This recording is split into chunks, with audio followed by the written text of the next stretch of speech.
the first screen. Welcome to Blobz and Blockz. Press space to play. So as you can see here, we can see the player. And right now, all it can do is just move left and right and jump. But as the game progresses, its moveset will become more versatile. So you press space. Then here are the instructions. They contain almost everything you need to know to beat the game, all the features, any special things. But I will be reading it right now because I'll be explaining everything in detail as I'm playing the game. So you press enter, and then this is the first level. It has a couple key components. One of the major ones being this lives counter right here.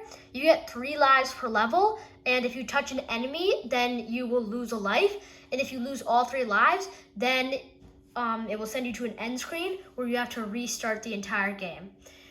There are no enemies in this first level, so you can't lose a life. But in later levels, there'll be more enemies, and it'll be very challenging. So there's also a coins counter where over here, these are the 3 coins. There are 3 coins per level, and you need to collect all of them. Otherwise, you won't be able to touch this goal and get it to the next level.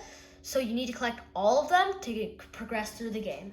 So as you can see, if I start this, I get onto the blue platform, and in the instructions, it said if there's a blue platform, if you slide off it, then there will be an invisible path beneath you. But if you jump, it will disappear. So you use that mechanic in this first level especially because you have to go like this, collect these coins, then come up here, and then you have to slide off this one as well to get the goal. But as you can see, nothing happened when I touched the goal because I didn't collect this 3rd coin right here. So then once I collect that, as you can see, the goal is flashing, which indicates that it's available to access.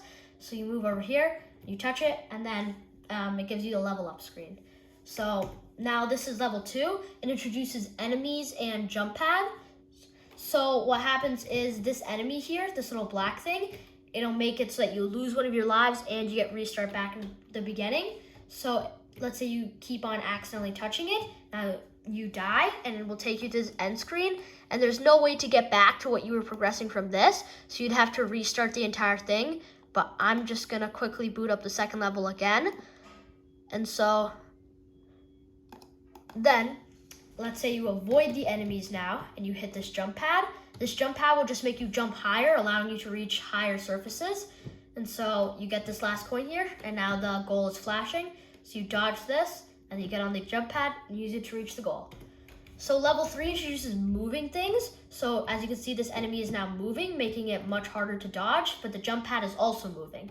So you need to dodge the enemy while also getting on this jump pad to reach these coins. And so you got that coin. And now that you have all the coins, you use the jump pad to reach the goal. So level 4 is combining almost everything to make a really challenging level with a lot of enemies. But one of the main mechanics that's used in this level is the triple jump. To triple jump, what you need to do is you need to press up, space, then F. So you press the up arrow, space bar, and the F key. And then if you do that in quick succession, then you'll be able to make 3 jumps in a row. And then if you touch the ground, your jumps will remain at 3. So then what you have to do is you have to use that over here. You have to get through these enemies, and then you have to get this coin. And then as you can see, this wall is way too high to jump with just the normal jump. So you need to use the triple jump to get here. And then as you can see, when I touched that blue thing, it became red. So when it's blue, that means that everything is normal. You can triple jump, your jump is normal. But when it's red, your jump is much smaller and you can't do a triple jump either. And so the reason I did this is because when it's blue, if you try to do this section here under this, then you'll just get popped back up to the top. So you have to hit this to make it red.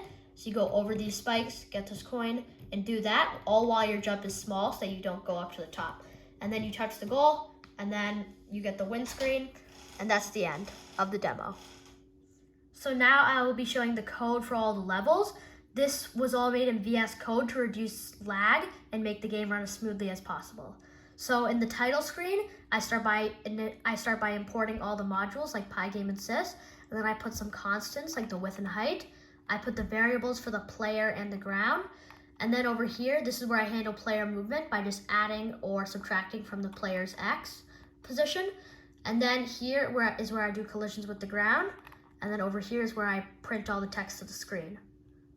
So in the instructions, the reason how I was able to make it so that they type themselves to give like a typing effect is that I had all the lines here, and then what I did was I split it up into characters, as you can see here, and then I just used this modulus operator to print the characters at a certain speed so I can make the typing effect be slower or faster. And then in the first level, there's a lot more stuff now because I had to add the platforms and the goal and everything. And then for the coins, what I did was I had them all put into a position. I put the positions for every single one of them, and then I put that all into a set.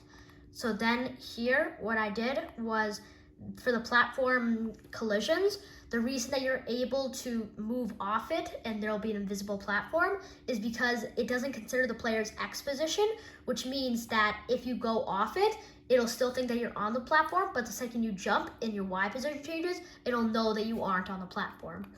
And so then over here is where I check if the coins are equal to 3. And then I also check, then here's where I also enumerate all the coin positions, and then I draw them all, and then I draw everything here. So in the second level, I introduced the spikes and the jump pad. And for the jump pad, what I did was I had an extra constant that I called extra jump, and I just set the player's velocity to that when you collided with the jump pad. For the spikes, I just made it decrease your lives by 1 and then set you back to the beginning of the level. And then it would also check if your lives were 0, and in which case it would pull up the end screen. And so in the third level, I added the moving enemy in the jump pad. So as you can see, I did this by adding something to the X position of the enemies in the jump pad, and I would multiply that by 1 or -1 depending on which direction you were going. And if you collided with one of the borders, it would switch the direction. So, and in the fourth level, what I did was I also added the triple jump, and I added the orb. For the orb, what I did was I had 2 Boolean variables called flicker and small jump, which flicker made it so that if the second you collided with it, it wouldn't change the color of the orb back until you stopped colliding with it to make it less glitchy and laggy.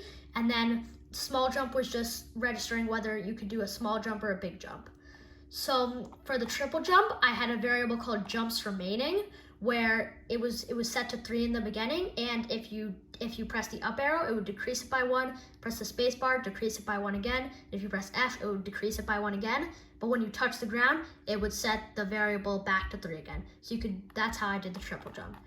So then over here, I draw everything for the fourth level, and that is the code for my project. Thank you for allowing me to share my work. I appreciate this opportunity to participate in this competition. I look forward to any feedback from the judges. Thank you.